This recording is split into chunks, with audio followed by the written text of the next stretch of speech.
Welcome to Teen ypww, Lesson 12. I do not own the rights to this music. Today's topic is Faith of Our Fathers, Part 2.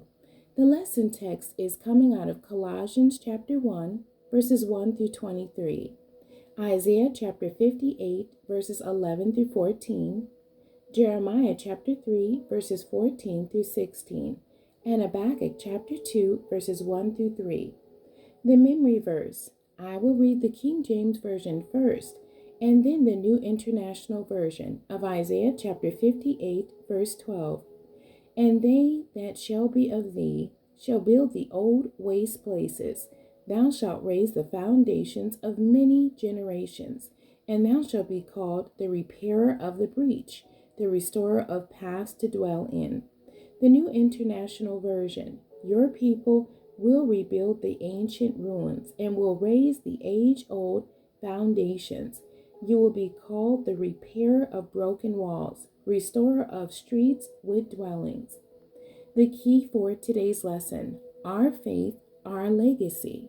The focus for today's lesson: our forefathers ensured the message of faith was documented. To begin our lesson today, let's review a segment of this timeline of World War II in U.S. American history. World War II began in August 1939 and 6 years later ended in August 1945. This historic war destroyed more land and property than any other previous war in world history. Estimates of more than 50 million people were killed, including the 6 million Jews, victims of the Nazi concentration camps. In 1943, U.S. President Harry Truman, along with the other Allied forces, commissioned a group called the Monuments, Fine Arts and Archives Program, nicknamed the Monuments Men.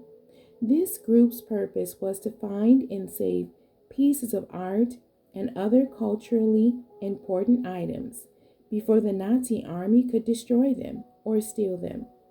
This 7-man army experienced many challenges behind enemy lines. Nonetheless, they were able to save and recover many valuable historical items and return these national treasures to the countries from where they were stolen. Their efforts are appreciated by millions of people around the world. Our memory verse for this week, Isaiah chapter 58, verse 12, emphasized the importance of the preservation of God-commissioned historical sites, methodologies, and principles. The emphasis for our lesson today is not just about the preservation of historical buildings, but it is also about the preservation of spiritual principles and godly standards. In this passage of Scripture, we are given 4 tangible entities that we should give our attention to whenever possible: old waste places, foundations of our faith, breaches, and old paths. Let's review each of these entities. Number 1, old waste places. Places that are no longer in use, abandoned houses, buildings, and the like. Many cities have beautification, rebuilding programs in place for older neighborhoods that need to be revitalized. There may be a call on your life to be a part of these types of programs. Number 2, foundations of our faith. The Bible principles we learn and the doctrines of our faith. Do you have a copy of our Kojic Doctrine Handbook? If yes, great. I challenge you to read it whenever you can. If not, then plan on getting one shortly. Number 3, breaches are gaps between places and people that were once together. Let's put a tag point here. If the Lord has delivered you from negative relationships that were detrimental to you, do not go back to those old friends to mend that breach. This breach means that God restores good, wholesome places and people back together. Number 4, old paths. refers to former methods and customs. Sometimes we should consider some old methodologies to gain an aspect into problems that we need to solve today. Our knowledge of historical trends and ideology is very important. No experience is ever wasted or insignificant. God is a God of the continuum. Some of the methodologies of old school, the older generation in our various cultures, are not all bad. Without the existence and labor of our forefathers, the new school, the younger generation in our various cultures, would not have some of the privileges they now enjoy. This lesson is not a call for us to go back and live like our forefathers did years ago. Rather, it is a call for us to appreciate our history and understand the underlying strength of God that our forefathers had to have to be successful years ago. How to seek God to have a relevant ministry for your generation. How to develop careers and businesses that last through the test of time. How to obtain witty ideas and clever inventions.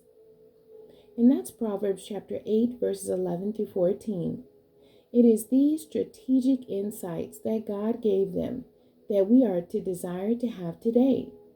The recent advances in technology, medicine, and every industry are all over the top and wonderful. By no means are we saying that we are to desire to turn back the hands of time and live in 1945. Teen listeners and readers, you are encouraged to appreciate everything that concerns you, your parents, your timeline of existence, and your Christian heritage among those that are sanctified. Our forefathers had anointed insights from God. We are to learn from their examples and apply the fail-proof strategies that they had to our lives today. Our history is important. We will review the work of God during a timeline in world history and biblical history. Our souls should rejoice in the sovereign power of God that preserved his people from generation to generation. Whenever we are called to do so, we should work to build up the old waste places, raise the foundations of our faith, repair breaches, and restore paths for others to enjoy. While we do not want to live in centuries of the past, we certainly want to know and celebrate the history of our forefathers. The questions for today's lesson. Number 1, what is one of your favorite events that happened in the timeline of your country's history? And number 2, what is one of your favorite events that happened in the timeline of biblical history? The end. God bless you and thank you for joining me today.